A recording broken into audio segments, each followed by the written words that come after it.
I was chopping carrots at the kitchen counter, half listening to Max babble about dinosaurs while Eddie argued with his sister over the last orange popsicle, when the idea hit me. Emma had been gone for 3 days on a business trip in New York. She left behind a messy kitchen, an overstuffed suitcase by the front door she forgot to take out, and 3 kids who missed their mom more than they'd admit. I missed her too, though lately, that feeling came tangled with something else. Something I hadn't been ready to name.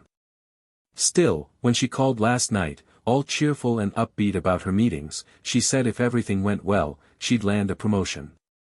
"It's going to change everything, babe. For all of us," she said. I told her I was proud of her, and I meant it, but there was a weight behind those words. Like I had to convince myself it was worth it, the long nights, the distance, the solo parenting. That night, after the kids went to bed and I was scrubbing tomato sauce off a plate, I decided, we were going to surprise her. Pack the kids up, fly to New York, and show up at her hotel. I figured the timing was perfect, she wasn't expecting us, and we'd only stay the weekend. A spontaneous, feel-good kind of trip. One of those family stories you laugh about years later. I checked my work calendar. Cleared a few things, called in a favor. Then I booked the flights, found a decent deal on a family suite in the same hotel she was staying at. Emma had sent me the name earlier in the week, and texted my boss I'd be out. He replied with a thumbs up and a, "Hope it's a good surprise." I remember grinning at that.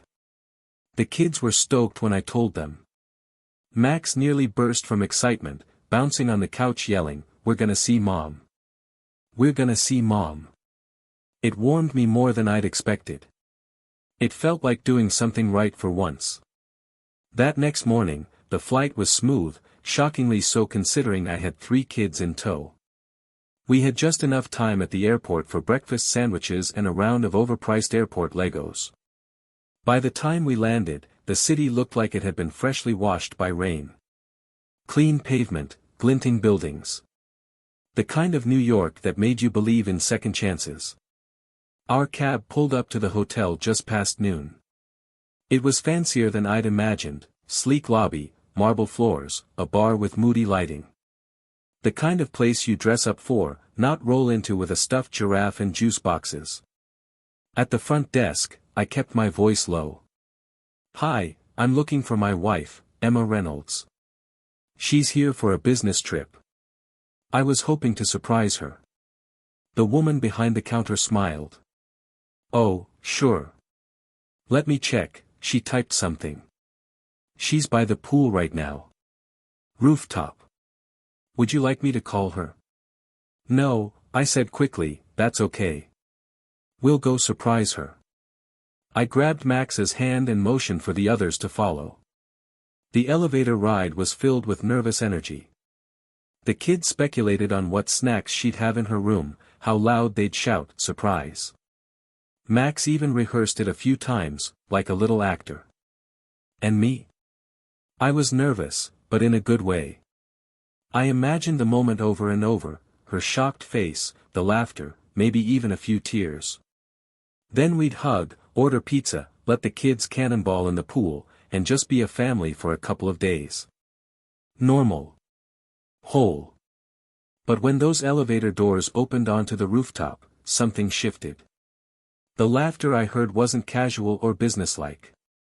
It was warm. Intimate. And familiar in a way that immediately made my stomach twist. We turned the corner, and that's when I saw her.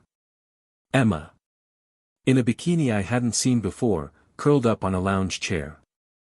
Not alone. She was practically in another man's lap, laughing at something he whispered in her ear. Her hand was on his chest. His hand wasn't visible. I froze. Everything, every second, every plan, stopped. Max tugged my hand, starting forward with a grin. "Is that Mom?" I couldn't move. I couldn't speak. It was like watching a scene in a movie where you know the twist is coming but you're still not ready for it. Emma turned and saw us. Her smile fell. Panic hit her face like a slap. She scrambled to sit up, pushing herself away from the man, but it was too late. The surprise was already ruined. And something far worse had taken its place. For a split second, nobody moved. Emma was still half sitting, half tangled in the lounge chair, her sunglasses slipping down her nose. The man, tall, probably early 40s, gym-built with just enough gray at the temples to scream authority, leaned back like he wasn't fazed at all. He looked me dead in the eye and didn't flinch. I should have said something. I should have screamed or demanded answers or at least told the kids to look away. But I just stood there, watching the image of my marriage crack apart like glass under a hammer. Max, oblivious, sprinted toward her. "Mom," he yelled, arms wide like he hadn't seen her in years, which, to him, was basically true. Emma caught him and held on like her life depended on it. She glanced up at me, and I saw it, the desperate calculation behind her eyes. The kind of look you give when you're trapped in a story you never wanted anyone to read aloud.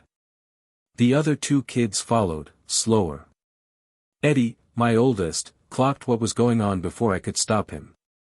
His eyes narrowed when he saw the man. He looked at Emma, then at the guy, then back at me. "Who's that?" he asked. Emma opened her mouth, but nothing came out. The guy, cool as ever, stood up and offered a polite nod. "I'm David," he said, like we were meeting at a damn barbecue. "Emma's boss." His tone had a hint of amusement, like he was watching a live episode of someone else's drama. Eddie frowned. "Why were you sitting like that with him?" I finally found my voice. "Yeah, Emma. Why don't you answer that?" Her mouth opened, then closed. Her lips trembled. "Mark, please." My voice dropped, cold and flat. "Please what? Don't do this here. Don't do this in front of the kids. Little late for that, don't you think?" David looked away, uninterested now that the show was hitting too close. "I'll let you two talk," he said, grabbing his towel. "Sit down," I said, almost too calm. "You don't get to walk away like this didn't just happen." Emma's eyes widened. "Mark, the kids. They deserve to know who their mom really is," I snapped.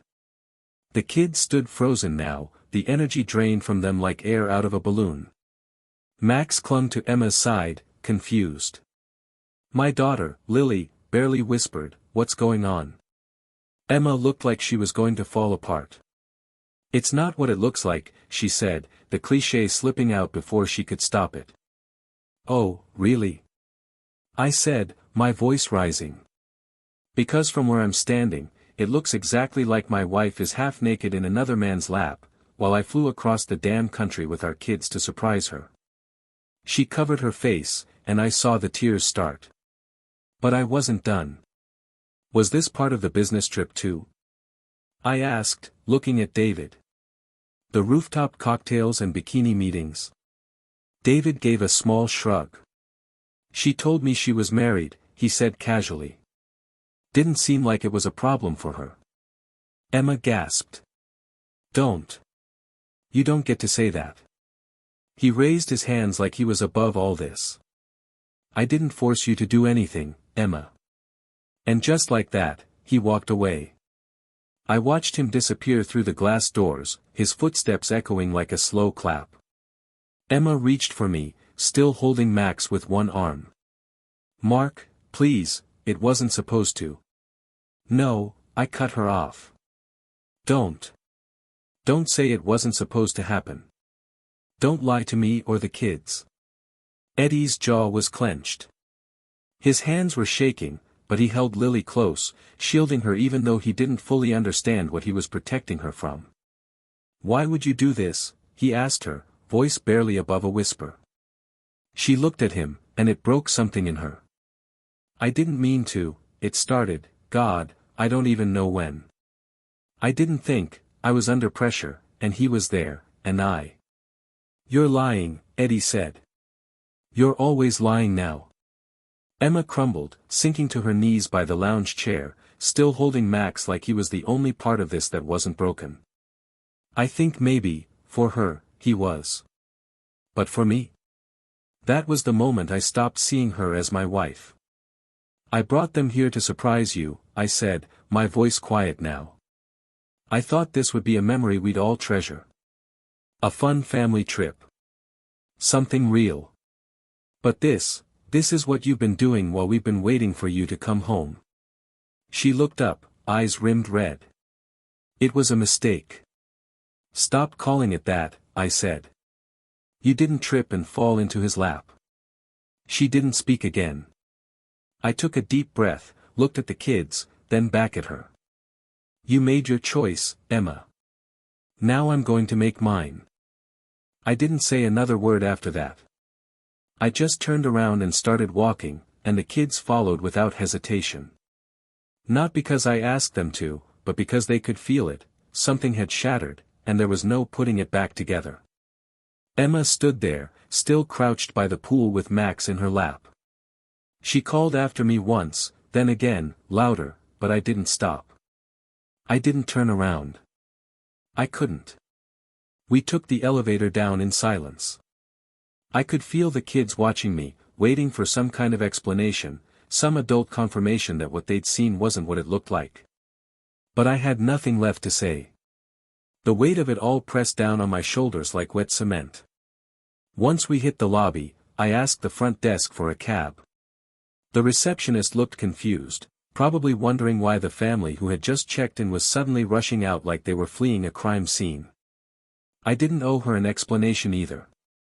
When the cab pulled up, I opened the door, helped the kids inside, and gave the driver the address of a nearby hotel. There was no way I was staying under the same roof as her. Not even for one night. I still had our old travel bag with all our essentials in it, we didn't unpack. Emma texted me while we were still in the car. Emma, please. Just tell me where you are. Let me explain. Emma, Mark, for the kids. Please don't shut me out. I stared at the screen for a long time before turning it off. I'd seen everything I needed to see. What was there to explain? The kids didn't ask many questions at first. They just sat in the cab, leaning against the windows, eyes vacant.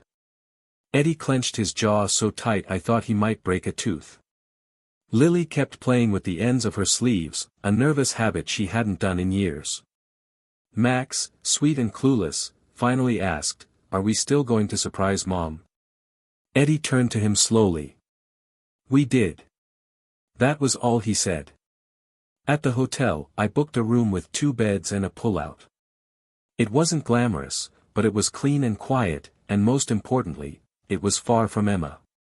I gave the kids the beds and crashed on the couch myself, even though my back would pay for it later. That night, once they were asleep, I sat by the window and stared at the city lights. So much movement, so much energy, like life kept spinning even when yours felt like it had stopped. My phone buzzed again. Another text. "Emma, I messed up. I know I did. But I swear, it wasn't supposed to happen. He doesn't mean anything." I didn't reply. I wasn't ready. Maybe I'd never be. The flight home the next morning was quiet. Max kept asking if we were going back to the hotel with Mom, and I had to keep telling him no. Each time, his face scrunched in confusion. "But why?" he finally asked, louder than I'd like. "Mom was happy to see us, right?" Lily started crying softly beside me, and Eddie pulled his hoodie up and turned toward the window. That ride home? That was the worst part. The kind of quiet that isn't just about silence, it's about grief.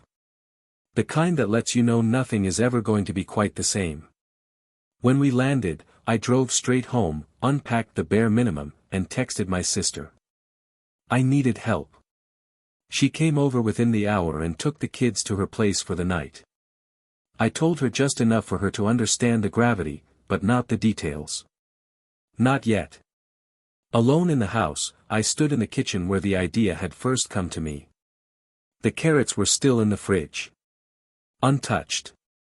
I thought about throwing them out, but I couldn't even bring myself to move. Emma called later that night. I didn't answer. She left a voicemail. Mark. I don't even know where to start. I'm sorry. God, I'm so sorry. It was stupid, and selfish, and I know that. You weren't supposed to see it, I wasn't supposed to be there like that.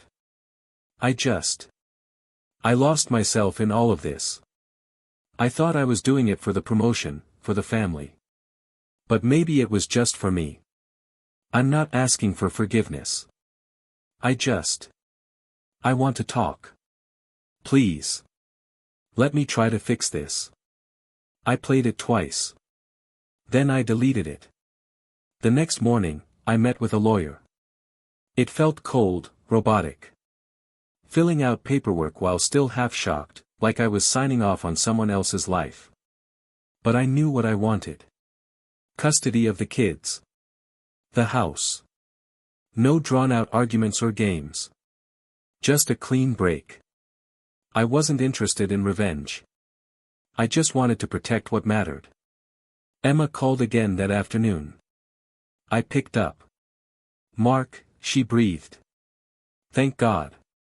Please, just talk to me. I already did, I said. At the rooftop pool. She was quiet for a moment. Then, can we meet? No. Mark, please, the kids. The kids are with my sister. I'm handling it. I need to explain. You already did, I said. With your actions. I never meant to hurt you, she whispered. I paused, then said the only thing I could manage, you didn't just hurt me. You broke something in them too.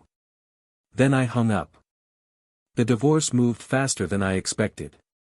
Emma didn't fight me on custody.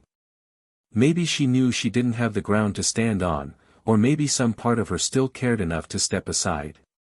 Either way, her lawyer called mine 2 days after I filed and said she wasn't contesting anything, not the house, not the schedule, not even the terms of child support.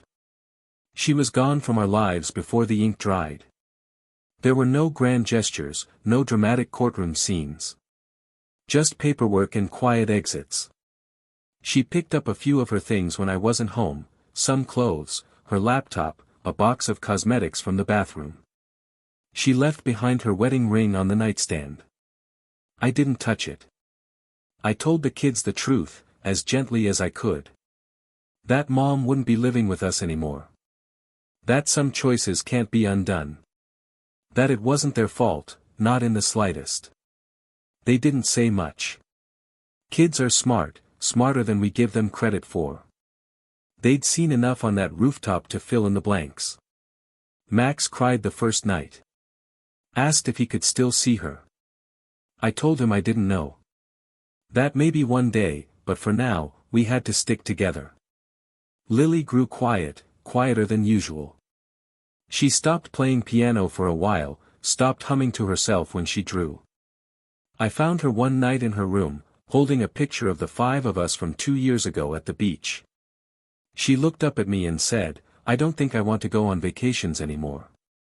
Eddie changed the most. He went from boy to man in what felt like a week. Protective. Guarded. He'd pack Max's lunch without being asked, started helping Lily with her homework. But he also pulled away from me. I think part of him blamed me for not seeing it sooner, for bringing them there at all. Sometimes I blame myself too. We started therapy. Not just for the kids, but for me too.